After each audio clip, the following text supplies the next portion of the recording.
Inter అయిపోయి బీటెక్లో అడుగు పెడితే చాలు నా సామిరంగా కొందరు యూత్ పోరలు బైక్ లేనిది ఇంట్లోకే వెళ్ళనే వెళ్ళరు.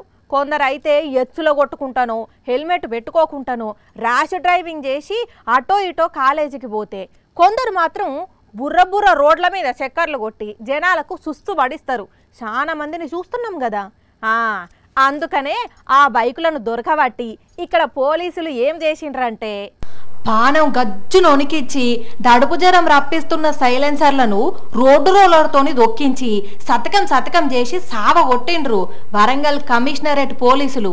ఒక్కటి కాదు రెండు కాదు, ఇగో ఈడికెళ్ళి ఆడికెళ్ళి ఈడికి మొత్తం వందల కొద్ది సైలెన్సర్లను పనికి రాకుండా చేసి పాతినిప సామానోళ్ళు కూడా గివి మాకెందుకు అనేటట్టు చేసిండ్రు.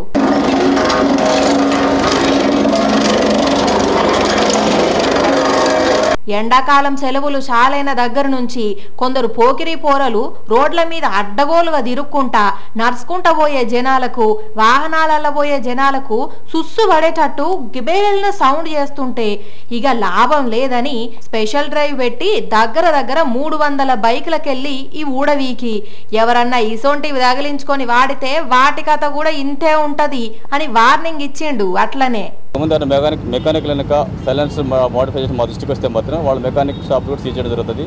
తర్వాత అదైతే ఎవరైతే నెంబర్లెస్ వెహికల్స్ తిరుగుతున్నారో వాళ్ళు పట్టుకొని వాళ్ళ వేలు ముద్రలు కూడా పరిష్కరించడం జరుగుతుంది. ఇన్నారా? అర్థమైందా? ఓ మెకానిక్ అన్నయ్యలు, ఎవరన్నా పోరగాండ్లు తెచ్చి సైలెన్సర్ మార్చమంటే మార్చితే మీ షాపు కూడా సీజ్ చేస్తారట, కేసులు పెడతారట. జర పైలంగుండుర్రి. ఓ అమ్మలక్కలు అన్నలు, మీ పిల్లలకు బండ్లు కొనిచ్చుడే కాదు, వాళ్ళు బయట ఎట్లా తోలుతున్నారు, ఏం సైలెన్సర్లు వాడుతున్నారు అనేది కూడా జర చూసుకోండ్రి.